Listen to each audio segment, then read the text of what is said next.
want to do a quick piece about abandoning my atheism, which is kind of a misnomer, but some people have asked about it. I consider myself now to be a secular Christian, okay? I don't believe in God.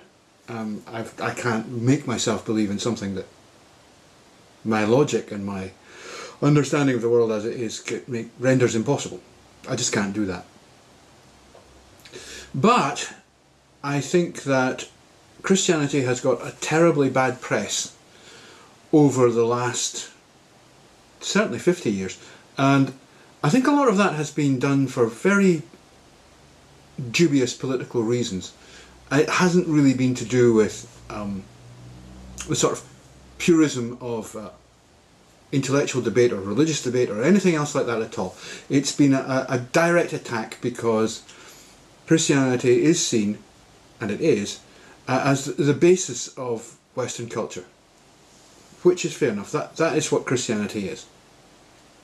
And so there's an awful lot of people out there now who really hate Western culture and they want to destroy it. Now, they have their roots amongst the French intelligentsia, but also amongst the Jewish intelligentsia, like Karl Marx, Friedrich Engels. There's a whole range of people who really hate white Western European culture, and they see it as being rooted in Christianity. And therefore they have given Christianity this bad name. This is really attacking it and trying to destroy it. And they've been very, very successful. And my problem here is that in destroying this religion, in destroying belief, these forces have gone a long way along the line of their towards their stated objective, which is the destruction of Western culture. They have largely destroyed the nuclear family to start with. And the nuclear family is the basis of modern Western culture. It's actually the basis of all human culture. There are no cultures, or large-scale cultures at least. There's a few tribes, fair enough. There are no large-scale cultures which do not base themselves on the nuclear family. And even those that appear to not be based on the nuclear family are actually based on a variant of it. So the idea of men and women working together to support and raise children is absolutely fundamental to humans. It just is. And I think there's loads of evidence that we now have that will tell us that this is innate. This is not something we just invented. We have known for 50 years that the blank slate theory, which suggests that men and women are exactly the same, we're all totally the same, it doesn't matter where you come from, what your sex is, you're absolutely the same, just waiting for society to write your personality in. We know that's bullshit, and we've known that since the 1960s. And it's just been confirmed again and again and again. Unfortunately, scientists in the so-called sciences, like social science and women's studies, which are not science at all, frankly, still stick to this completely debunked, totally debunked conventional orthodoxy that says that men and women, doesn't matter what your race are, we're all exactly the same. It's just a lie. It's just nonsense. So the nuclear family isn't just something we invented. It's innate to us. It's something that is being human, that human life actually depends on.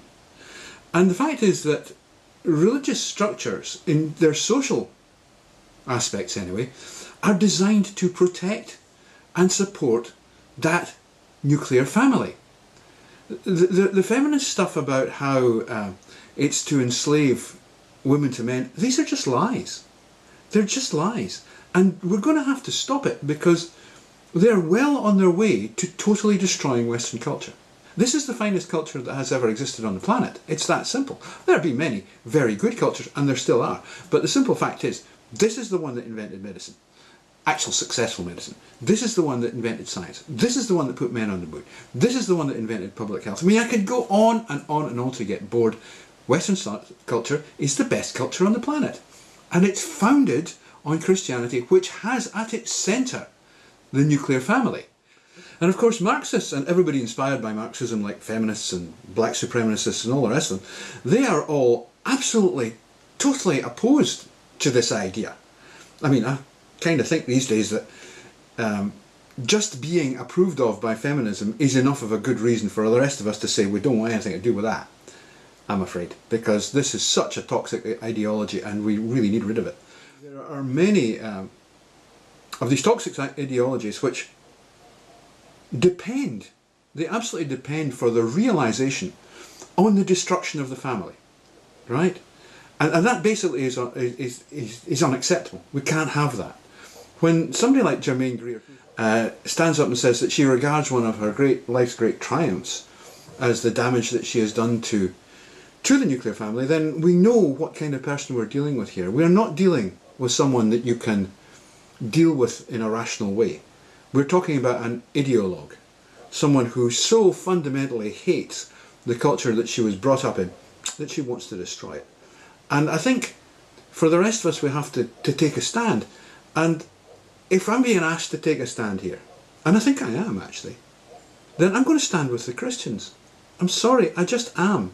I'm never going to, you know, there are certain extremist Christian churches in the United States that I don't think I'm ever going to hang my hat beside, but the simple fact of the matter is, we can't go around saying that Catholicism is a great evil as Richard Dawkins does anymore. We just have to stop. We have to stop giving the enemy of our culture the ammunition that it requires and thrives on and loves to have. And they love it. Every time one of us condemns Christianity for whatever reason, they love it.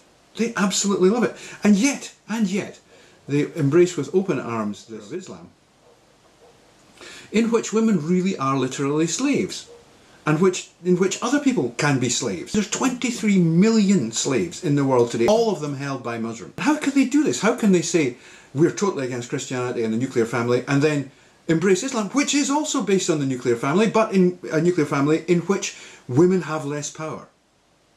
You know, it's ridiculous. It's a ridiculous situation. It's a non-philosophy. It doesn't work. So I have to renounce my atheism. I have to say, no, I'm not an atheist anymore. I'm still an unbelieving Christian, and there will be some Christians who will say, you can't be a Christian if you don't believe. Well, fair enough, you know, I'll accept that. I'll accept your non-acceptance of me. But what I'm going to say is that when push comes to shove, I'm going to arrange my powers, what powers I have, beside the Christians.